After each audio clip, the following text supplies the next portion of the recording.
jadikan responden ya, diambil ya sebagai responden dari populasi. Jadi sebagian data yang diambil dari sebuah populasi, itulah sampel.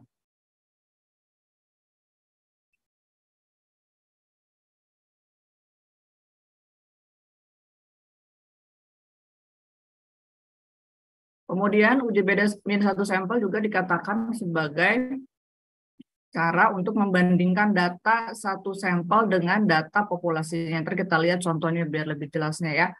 Membandingkan data satu sampel dengan data populasi. Berapa satu sampel? Nanti ada uji beda min 2 sampel ya.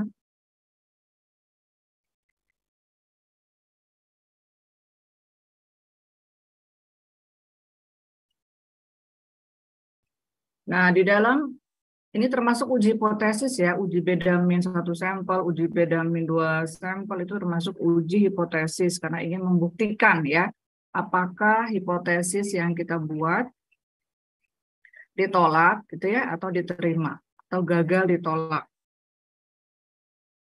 Nah, jenis uji beda min 1 sampel ada namanya uji Z ya dan uji T.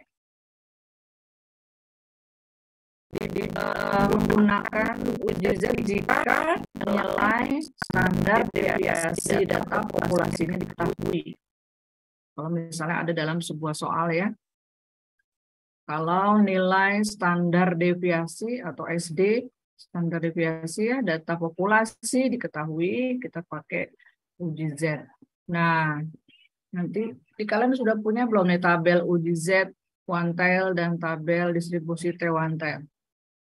Nanti Ibu fotokopikan, ini ada di buku ya, di bagian belakang di sebuah buku biasanya lampirannya termasuk di dalam lampiran ya ada tabel statistik untuk melihat hasil dari uji Z dan uji T.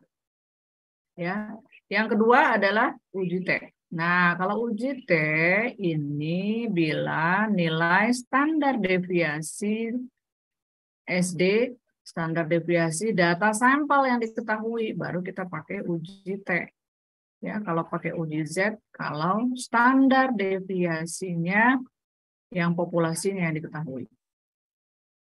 Jelas ya bedanya ya.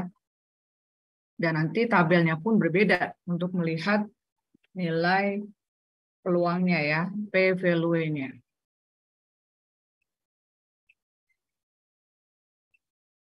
Nah, di dalam tabel juga dikatakan bahwa untuk tabel uji Z dan uji T itu adalah tabel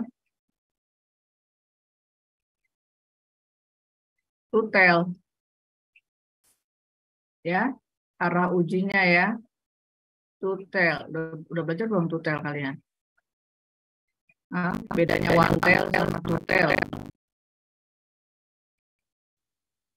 Dilihat dari arah ujinya. Kalau melihat hipotesis untuk mengetahui tidak ada perbedaan, hipotesis nolnya ya. Nah, berarti itu two-tail ya. Kalau one-tail langsung udah dijelaskan. Misalnya ada hubungan positif antara A dan B, variabel A dan B. Nah, itu one tail. Jadi sudah jelas arahnya diketahui ya. Kalau two tail masih belum. Bisa jadi ada perbedaan, bisa jadi tidak ada perbedaan. Ya, maka untuk nilai P itu dikalikan 2 di ininya ya.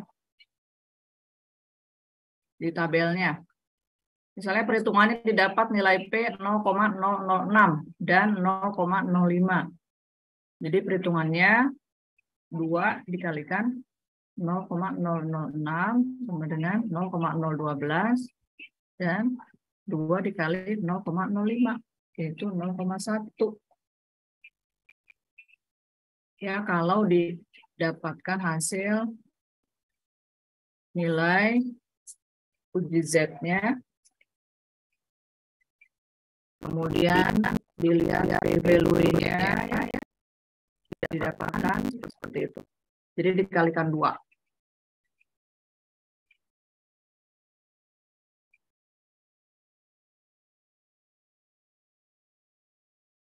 Karena tabelnya ini tabelnya one tail.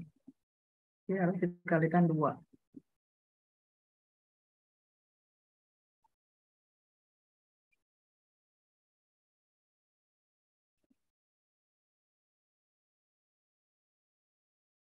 Nah, ini contohnya.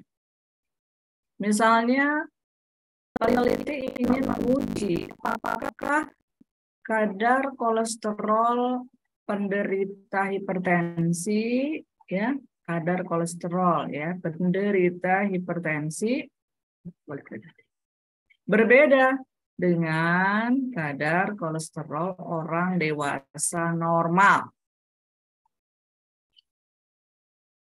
Ya, jadi kita ingin tahu apakah ada perbedaan, ya. Nanti kita lihat hipotesisnya.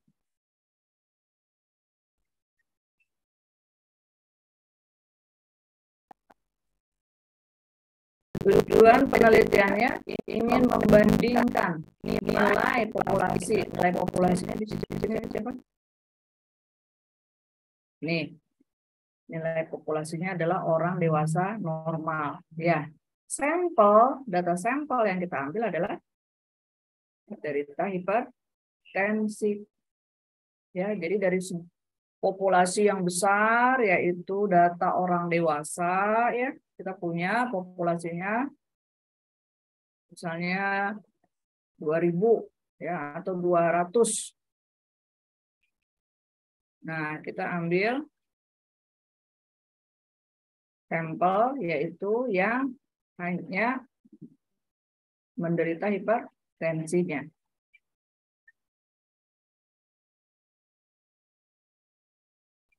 Ya, jadi jelas ya, mana populasinya dan mana data sampelnya. Nah, kemarin juga sudah dibahas, yang pertama kalian harus buat adalah hipotesis. Ya, apa?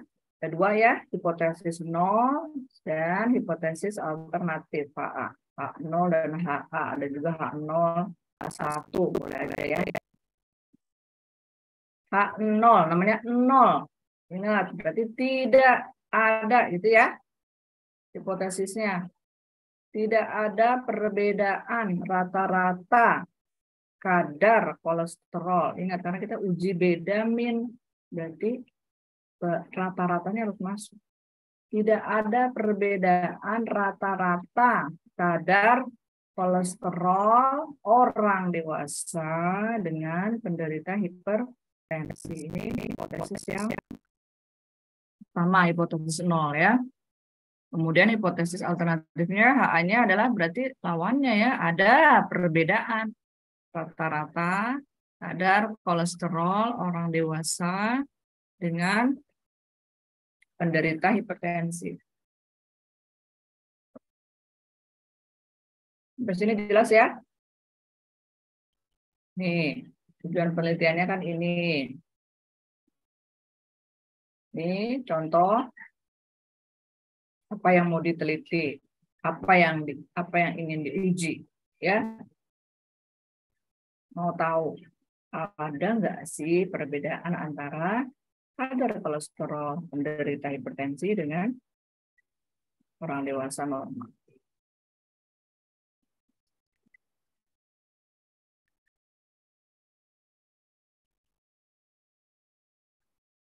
Jadi di sini hanya ada satu sampel ya, data sampelnya hanya data penderita hipertensi. Ya, jelas?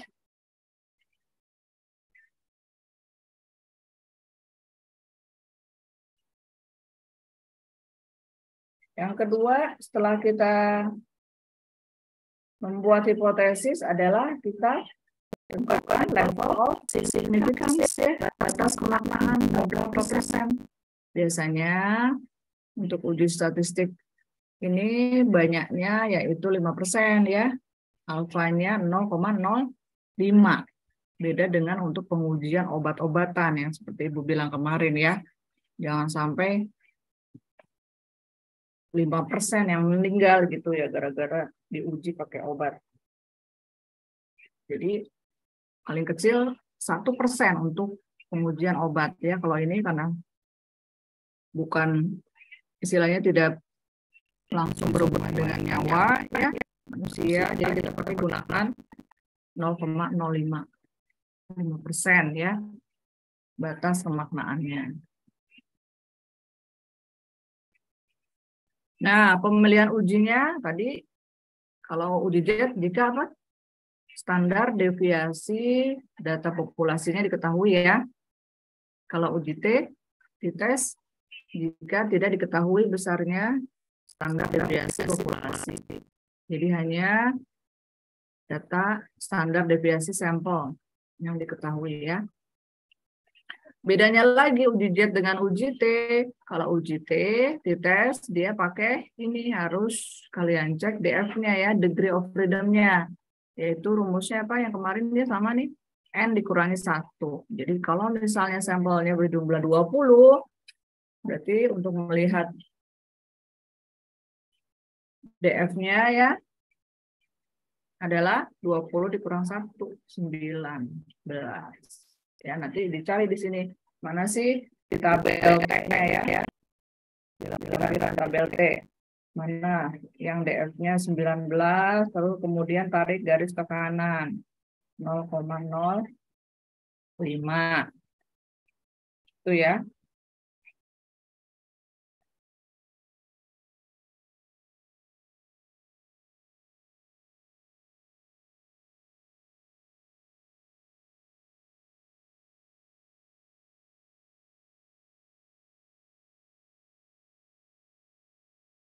Nah, untuk yang pertama, keputusan uji statistik yang pertama menggunakan nilai peluang ya, probabilitas case value-nya ya.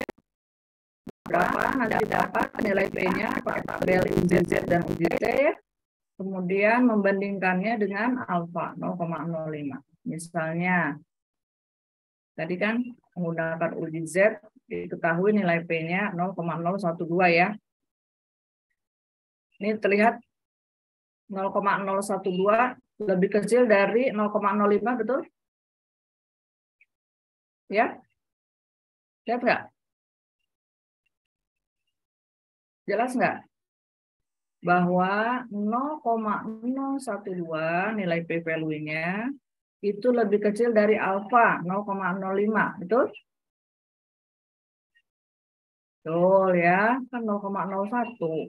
Ini 0,05. Berarti lebih kecil dong ya dari 0,05, sehingga hipotesis nolnya ditolak kan?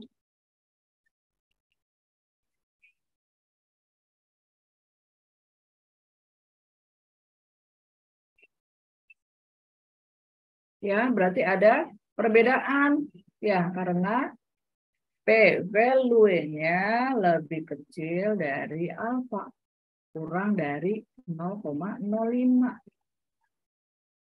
Maka hipotesis nolnya ditolak. Hipotesis nol tadi apa? Tidak ada perbedaan ya. Betul? Hipotesis nol tadi bunyinya apa? Tidak ada perbedaan karena ditolak. Berarti yang kebalikannya. Artinya dapat disimpulkan bahwa pada alfa 5% secara statistik gitu ya, kadar kolesterol dari orang dengan hipertensi itu berbeda dibandingkan dengan kadar kolesterol orang dewasa normal, di mana P-nya adalah 0,012.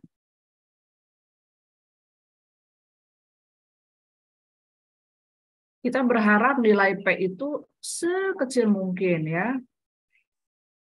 Kita akan yakin gitu kalau hasil ujinya kecil dari 0,05.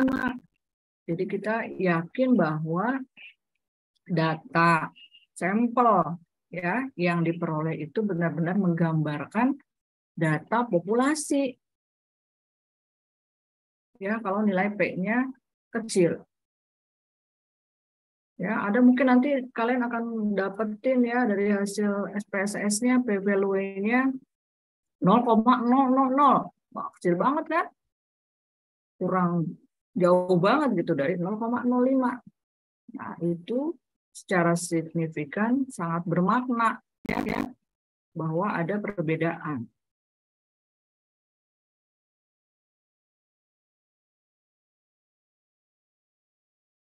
Nah, sekarang kita lihat yang keputusan uji yang kedua. Yaitu sama ya, jadi P-nya, P-value-nya, peluangnya adalah nilai P-nya dibandingkan dengan alfa 0,05 ya. Misalnya contoh di atas tadi uji T, P-nya 0,1. Yang tadi kan ya, 0,05 dikali 2, yang di atas ya, 0,1 jadinya. Karena kan tutel, jadi dikalikan 2. Kalau 0,1 lebih besar apa lebih kecil dari alfa? Izin menjawab lebih besar, Ibu. Nah, lebih besar. Ini 0,05 alfanya. Ini P-nya didapatkan 0,1 atau 0,10. Ya lebih besar dong. Ya.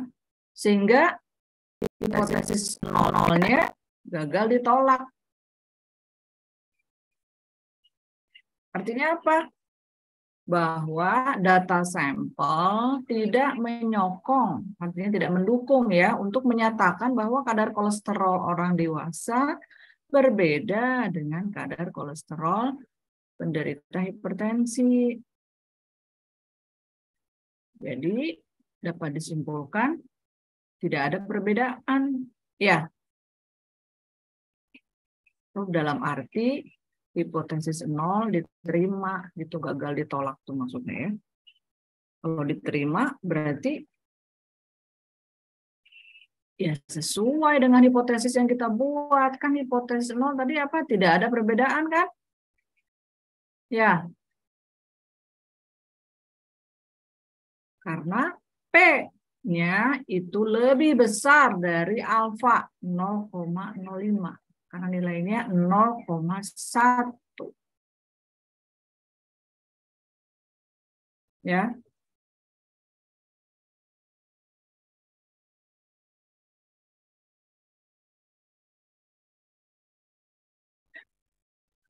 Ini bukan P lebih dari, ini P sama dengan 0,1 nih maksudnya ya. P lebih dari 0,05. Ini yang ini salah nih ya, maaf nih. Ini sama dengan ya, harusnya P sama dengan 0,1 ya. Kalian udah disebar semua ya? PPT-nya yang kemarin Ibu kirim.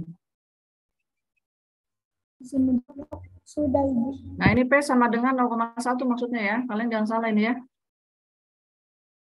Jadi hasilnya ini maksudnya P sama dengan 0,1, bukan lebih dari 0,1 maksudnya.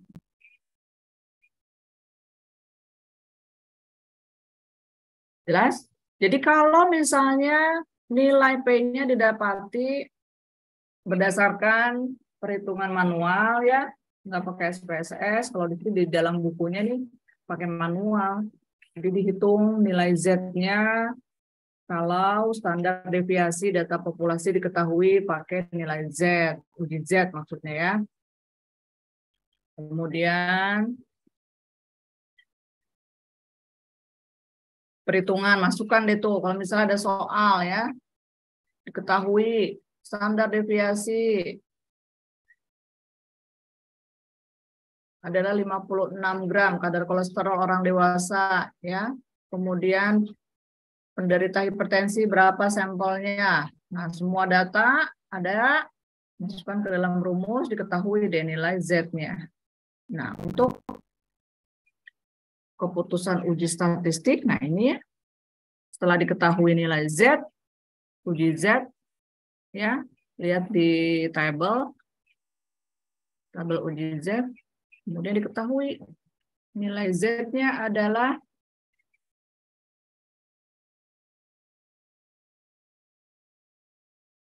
P-nya 0,006 dikalikan 2 karena tutel. 0,012 tadi yang didapatkan yang ini ya. Ini ya 0,012 untuk uji Z.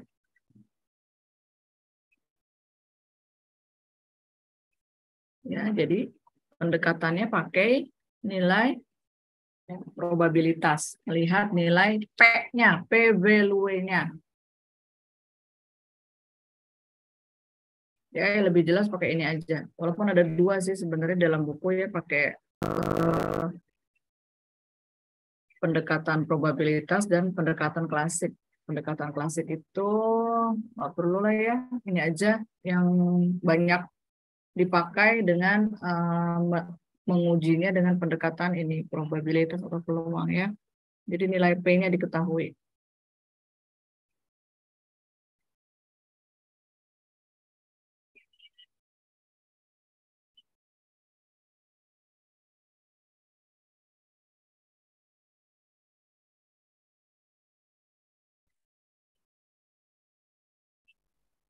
Sama untuk nilai uji T juga ya. Ini ya. Kenapa didapatkan nilai P-nya 0,1? Sama dimasukkan ke dalam perhitungan, diketahui standar deviasi sampel. Ya. Jika diketahui hanya standar deviasi sampel. Kalau tadi kan uji Z jika standar deviasi data populasi yang diketahui. Masukkan ke dalam rumus, keluar nilai hasil T-nya ya, kemudian cari di tabel T, lampiran di dalam tabel T ya. Ditemukan tuh ya nilai T-nya, kemudian didapatkan nilai P-nya, peluangnya.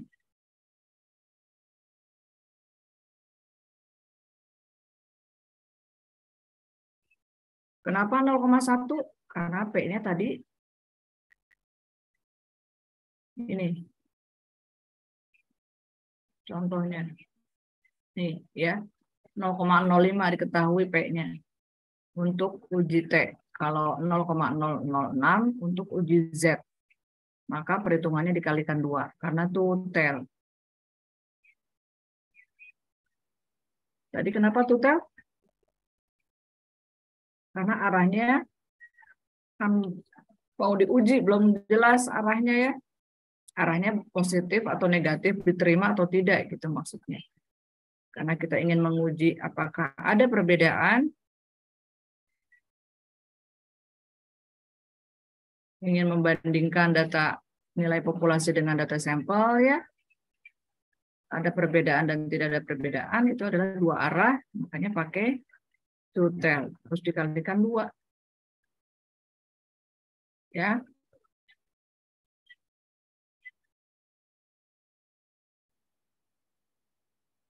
Jelas? Yang pertama, jika nilai P kurang dari alfa atau lebih kecil dari alfa, maka hipotesis nolnya ditolak. Artinya diterima hipotesis nolnya. Ditolak. Mohon maaf, hipotesis alternatifnya yang diterima. Kalau ditolak berarti kan beralih ke hipotesis alternatif yang HA-nya. Ya kan? Ini. Jika hipotesis 0 ditolak, berarti hipotesis alternatif yang diterima. Ya. Karena ditolak, ya berarti ada perbedaan dong. Kan hipotesis 0-nya tidak ada perbedaan. Karena nilai P-nya kurang dari alfa, kurang dari 0,05, maka hipotesis 0-nya ditolak. Dan yang diterima adalah hipotesis alternatif. Jadi ada perbedaan. Tuh ya. Kalau yang ini, karena nilai P-nya lebih dari alfa, ya kan, 0,1 lebih dari 0,05, maka hipotesis 0-nya gagal ditolak atau diterima. Berarti Ini yang diterima. Tidak ada perbedaan. Ya, yang ini. Nih, hipotesis 0 gagal ditolak. Berarti diterima kan? Artinya berarti tidak ada perbedaan karena P-nya, P-value-nya lebih besar dari 0,05. Oke ya, jelas ya. Jadi sini. Makanya dapat disimpulkan kalau lebih besar nilai P-nya berarti tidak ada perbedaan yang bermakna. Kadar kolesterol orang dewasa dengan kadar kolesterol penderita hipertensi. Karena P-nya sama dengan 0,1.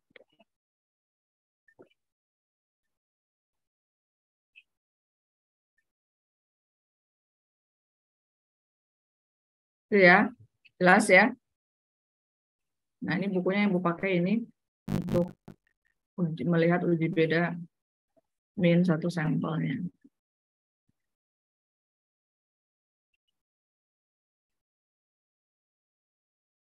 Nanti praktikumnya kita akan langsung manual ya.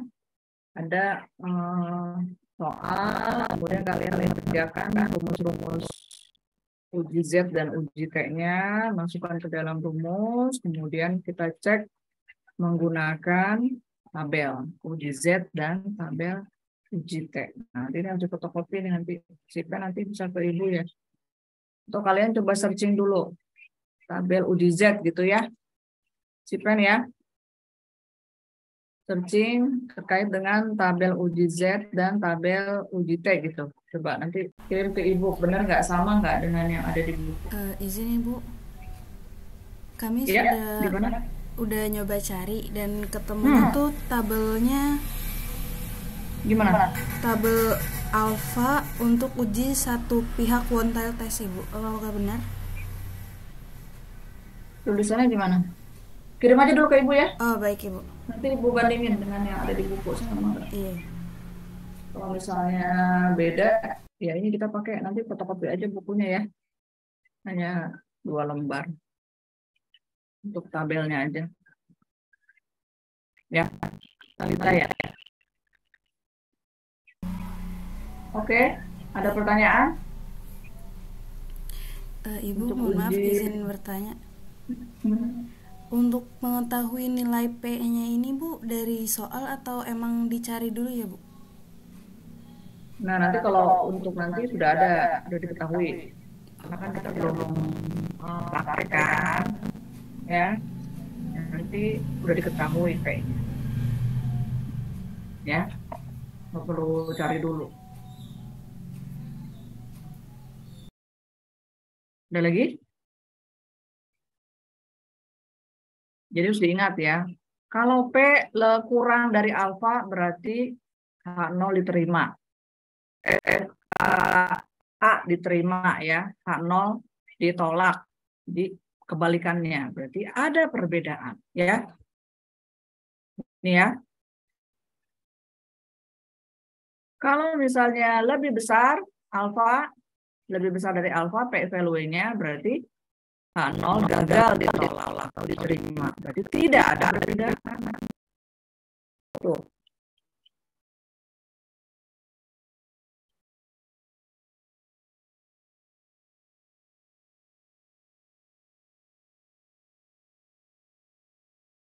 Artinya kalau P-nya lebih kecil,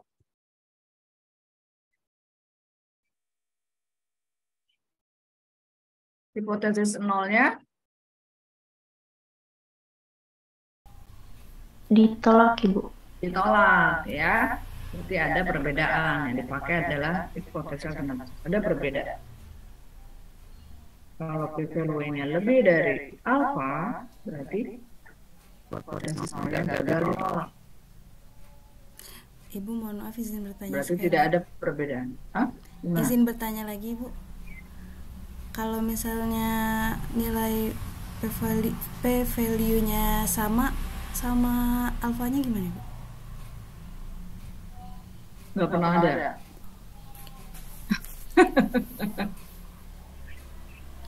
Paling bedanya tipis. Ada juga hasil P-nya 0,051 gitu ya. Itu kan 1 poin aja ya kan? Itu udah ditolak lah. Ya, misalnya P-nya 0,051 ada tuh. Itu tuh kan, aduh nggak, peneliti kadang suka, aduh nggak sesuai dong dengan hipotesis gitu kan ya. Dengan dari penelitian-penelitian sebelumnya, padahal itu semua diterima gitu loh. Ada perbedaan harusnya gitu, secara teori juga. Tapi pas kita teliti, ya, kok nggak ada perbedaan. Nah, kadang itu suka aneh gitu, maksudnya, lah gimana ini kan ngejelasinnya gimana, bingung gitu. Padahal ya itulah data apa adanya, ya kan? Dan itu adalah hasil uji yang kita sudah masukkan ke dalam rumus pakai SPSS ya. Ya jangan diotak-atik gitu loh. Mentang-mentang nilainya P-nya lebih dari 0,05, wah nggak sesuai dong ini misalnya dengan hasil penelitian sebelum-sebelumnya dengan teori. Nah, itulah yang jadi pembahasan nanti. Jangan bingung. Jangan malah datanya di otak-atik gitu biar ada perbedaan. Nah, itu yang dibilang tidak tanggung jawab ya, nggak jujur terhadap data yang ada. Itulah makanya biasnya itu di situ ya untuk para peneliti, kalau integritasnya tidak nggak benar istilahnya ya itu jadi dimainin tuh data. Jadi biar hipotesis kita sesuai gitu. Nggak juga itu jadi kaya gitu nanti jadi pembahasan kenapa beda gitu penelitian kita dengan penelitian yang sebelumnya. Nah itu kan jadi pembahasan. Ada apa gitu. Pasti akan dilihat lagi data-data yang lain ya. Dilihat lagi ada masalah apa gitu. Nah itu jadi seru nanti di pembahasan. Ya, jarang Talita. Tadi saya mana Talita ya? Untuk p-value-nya itu sama dengan ya. Hampir belum pernah Ibu temukan ya. Beberapa penelitian juga biasanya kurang atau lebih. Ada lagi? Jangan sampai terbalik ya. Hipotesis nol dan hipotesis alternatif. Kemudian kalau kurang itu jadi bagaimana? Kalau p-value-nya lebih dari 0,05 juga itu, awas jangan salah menarik kesimpulan. Ini ya. Kecil dan ini kalau lebih besar.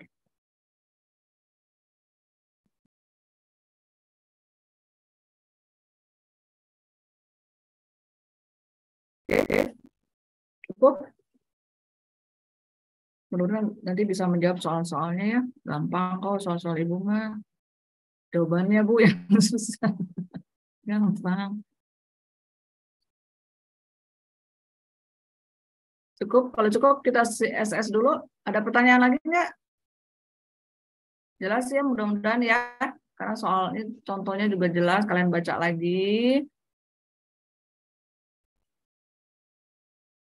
Nanti jangan lupa dikirim ya. Yang tadi tabel UDJ nanti Ibu bandingkan ya dengan yang ada di buku. Oke. Kita SS dulu. Kita cari buku yang lain.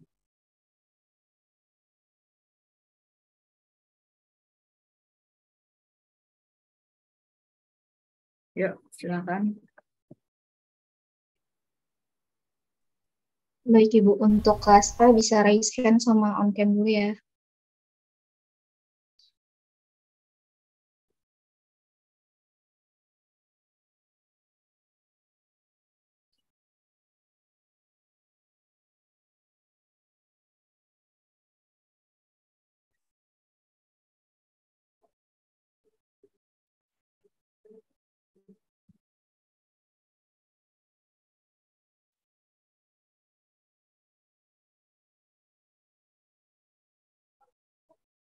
Udah, 2A. Belum Ibu, sebentar.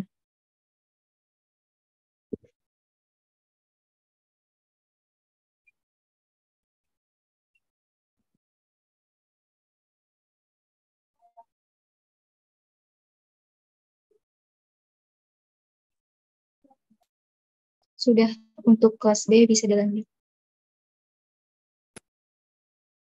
Baik, selanjutnya kelas B bisa on cam sama raise hand terlebih dahulu. Kepada Fitri Alia bisa lower hand.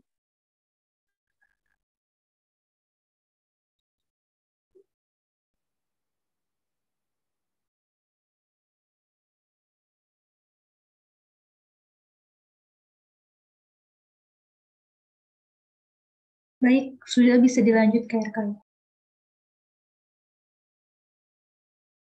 Baik, selanjutnya kelas RKI, silakan on cam dan juga raise hand. Oke, baik, saya mulai ya. Slide pertama. Slide kedua. Baik, sudah. Ibu mohon maaf minta ulang screenshot untuk kelas A dulu Ibu. Kenapa kelas A? Tadi ada